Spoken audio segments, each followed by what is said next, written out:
Careful now.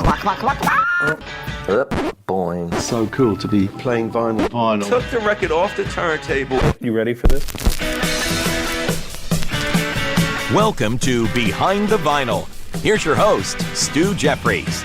Just want to say we appreciate your ears. Welcome to the podcast for music lovers. This is where you learn a little more about your favorite artists and their songs. In this episode, former Barenaked Ladies member Stephen Page gives his side of the story for If I Had $1 Million. At the time, we did a lot of, let's do stuff that we don't know what it means, because it's like absurdist, I guess, or asinine. We'll hear more from Stephen in a few minutes. First up, alternative rock, pop, punk singer-songwriter Biff Naked sheds some light on her biggest hit, Spaceman. Spaceman, oh spaceman, come rescue me from this calling. I could just sing along to it. Oh my gosh. Amazing.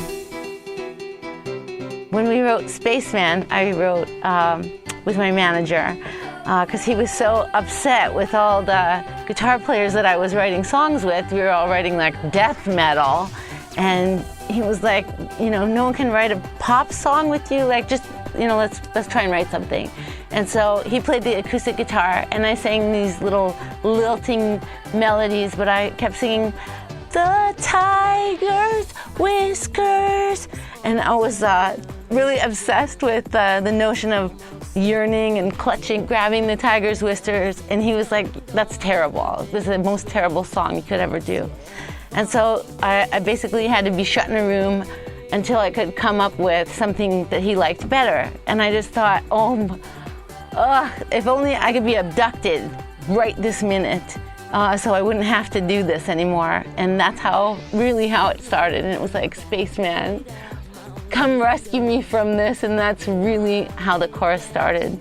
And it wasn't until we were in the studio with Glenn Rosenstein, our producer at the time, that he kind of affected this more dancey beat to it. It was much faster. And I was devastated, mortified. I was like, the song is ruined. This is a ballad, crying, like just so upset. But the truth is, I love every version of Spaceman that there's ever been. I love the song. I still love performing it. We perform it every show, and it still means the exact same thing to me. It's basically the Calgon Take Me Away song about yearning, and I love it. I could play it every day, and if anyone else wants to sing along, that's great. I love it. It's my favorite song.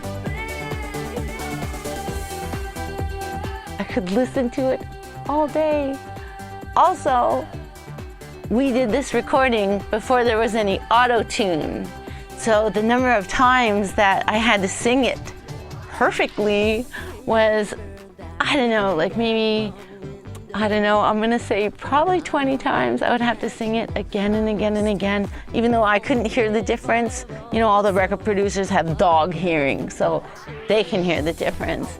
And it was just an amazing experience recording this song for this record. And this is the song that was the one that caught the ear of Michael Kaplan, who at the time signed me to a record deal, Sony 550 in the United States, which was Celine Dion's record company at the time. She was signed to that record, so I was like, if Celine's signed to it, then I want to do that too. And that's how it all started. It didn't get released in Canada for another 2 years. So we went and toured in Europe, where they released this song as a single and then did a dance remix, and it became a dance hit. I don't know how, but it was a recurrent hit song in a lot of different countries, and then finally Canada got behind it in '96, and it was released. And the rest, as they say, is history. And yeah, it's just a really special song, and I think about it whenever I hear it, whenever I perform it. I have performed it crying before when we do a ballad version, because it's very, you know, it's a song about yearning and wishing, and I think everyone can relate to that. Biff Naked with Spaceman on Behind the Vinyl, the podcast. Thanks for listening. In a moment, former Barenaked Ladies member Stephen Page reminisces about their biggest hit, If I Had $1 Million. Before we get there, Gord Depp of the Spoons tells us the tale of Nova Heart and the disbelief the band had when the song was released. Here's Gord with more. Okay, here we go. I haven't done this for a long time. It's kind of like putting this thing on for the first time. Oh, there we go. This, I guess, was kind of the song that changed everything for us. You know, we were kind of a punky, raw, Talking Heads kind of band until this point. But I always thought we could sort of be something more, something more sort of grand and sophisticated. And I wasn't quite sure what it was until I went and saw a Customer Maneuvers in the Dark playing a little bar in Hamilton, Ontario. It used to be a strip joint called the Brass Rail. And this band was playing. I knew a little bit about them through our manager, way back from Martha and the Muffins, Carl Finkel, because they were both on Virgin. So you got to check out this band from England. And I did, and that night changed everything for me because I went home, wrote this song. And if you heard the Spoons before this point, and after, it's a completely different band.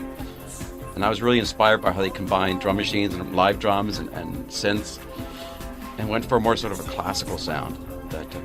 Because Sandy and I had come from sort of progressive rock, Genesis type big epic songs, and when the 80s came, we kind of dropped that, went kind of punky and raw, and this allowed us to sort of go back to our roots a little bit, show that we had some chops and then some drama in our music, and this is the song that did it. I remember seeing those guys. I grabbed Rob's keyboard next morning. I'm not a keyboard player, and the very first thing I did was go da-da-da, and Rob, I remember Rob saying, that is so stupid, I would never have thought of it. It's so simple, you know what I'm saying?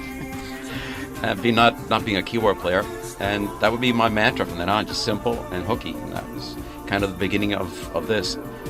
This song came out before this album, so it was kind of the precursor to that, which brought out all those other songs. But there were a couple other songs that I wrote that sort of OMD-inspired morning that made it on here, like Blow Away and No Electrons. Yeah, it's funny hearing that. It still sounds so sort of young and naive, but sort of timeless in a way. 'Cause we never thought this would do anything. If you look at a chart from the time, it was like there was Led Zeppelin, Queen, The Who, that kind of stuff. So how are we ever going to get on the radio with something like this? I never believed in a million years I would do anything. I thought we were just another band that's going to be destined to play basements and local high school gigs and that kind of thing. Because we just come out of high school pretty well. So it was a nice surprise when people liked it, our little crazy creation.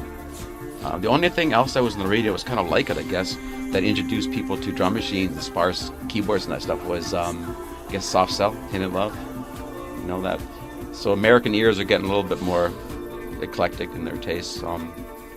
Still, it didn't really sink in. I think the first time we were Sandy and I was sitting at a light somewhere, and hearing a song on the radio is one thing, but hearing it from the car next to you at a light, like saying, where's it coming from? And we were playing it in the car, and we heard it again, sort of out of sync next to us. It's wow, like that was, when that happens, stuff like that, it sounds kind of silly, but that's like you think anything's possible. Like the world's opening up for us, and we might possibly have a career.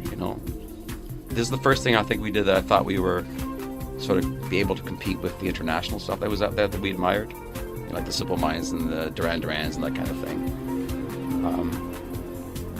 This song, it landed in the hands of John Punter, who happened to be touring, I think it was with Nazareth, and he had produced bands like Roxy Music, Japan. And there's, I think, a similarity between what John did with us that he did with Japan. Because before he worked with them, they were very raw and punky. You could listen to Adolescent Sex and that stuff. It's kind of more yelled and sung and very guitar heavy. And they were going for that Roxy sound, and they worked with him. And there's a lot of similarities between what he did with us. You listen to Stick Figure Neighborhood, which is more Talking Heads and Lena Lovitch and Devo. All of a sudden, we've become, sort of a classic synth band. So that's what John Punter brought to it. And he happened to be on the road in Canada, and Larry from our distributor, Quality, just said, here, listen to these guys. Put a cassette in his pocket. They were on road to some gig with Nazareth that he was producing. And within months it was set up, It's funny how these things just happened, It's like one puzzle piece after another without really working too hard at it. But that song pretty well opened up a lot of doors for us, I think. It's like I said, a complete surprise. It wasn't like we were recording this going, okay, this is going to be a big hit single. We were just thinking, we don't even care if it gets airplay. It's so strange and weird, but it's us, we're happy to go along for the ride but not expect anything. And we were sure proven wrong. Because yeah. It's so funny to listen. I'm trying to listen to something that really bugged me when we were recording this. Because when we went into the studio, John Punter had the idea this should be the B-side. Symmetry, which is now the B-side, he thought that was the hit. But there was something, unmistakable about the chemistry in this thing that slowly realized he was wrong, and I kind of knew it from the beginning.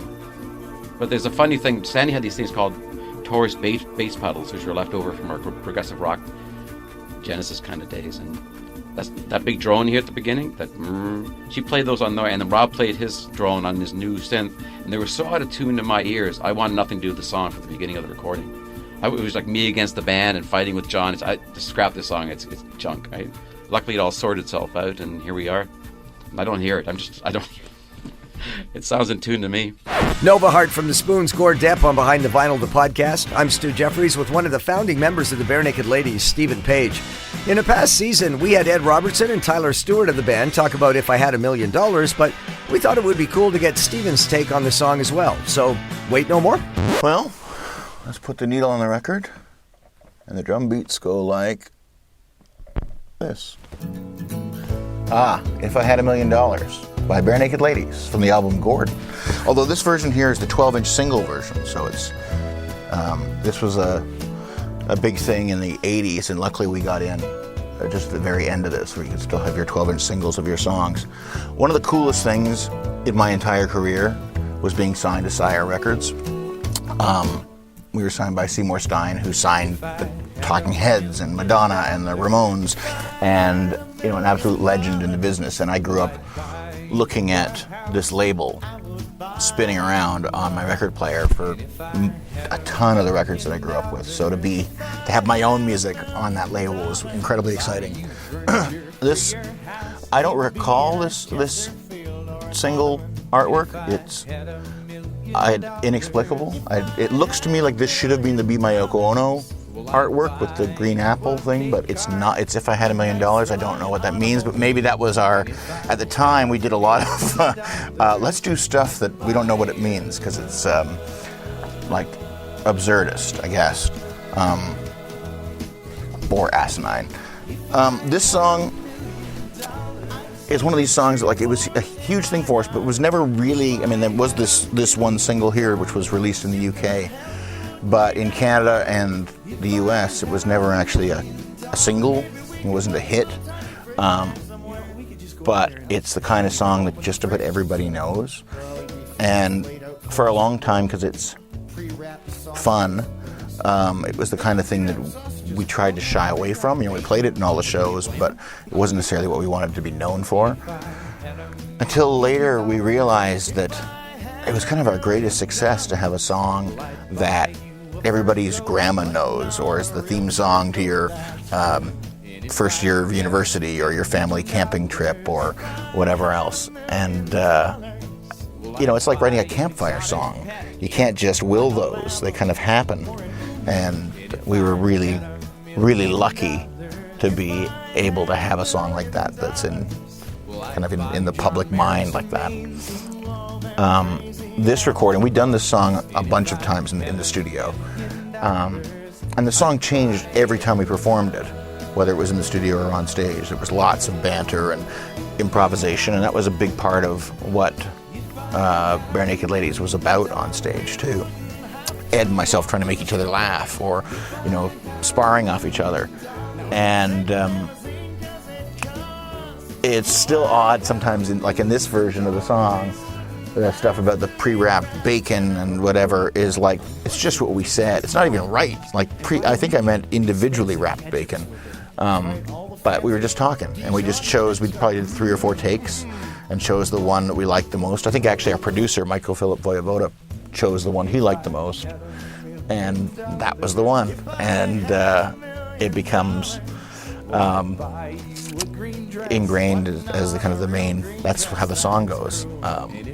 So there's some people who can kind of sing our improvs back at us better than we can probably. But then to cap it off, we had recorded the album outside of Montreal and then came back to Toronto to mix it. And when we were getting ready to mix the record, we had tons of our musical friends from Toronto, including, that's Bobby Wiseman from Blue Rodeo playing the accordion and singing backup vocals, him and Blair Packham and the Rio Statics and all kinds of people that were friends of ours. So we got to have a choir of the people who'd helped us get to where we were along the way. We got to have them come and sing with us, which was a great feeling. If I had $1 million in 2016 dollars, I'd be rich. I'd be able to maybe buy a house. That the song would end there in Toronto. Pretty easy to see why Stephen Page fit right in with Barenaked Ladies. That was If I Had $1 Million, wrapping up this episode of Behind the Vinyl, the podcast. Thank you. We appreciate you listening to our podcast and supporting it with shares. The more people that know about it, the merrier. I'm Stu Jeffries, and on behalf of the team, thanks for listening.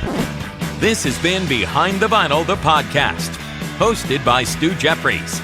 Audio production courtesy of Doug Morehouse, Derek Welsman, and Troy McCallum. Thanks for listening.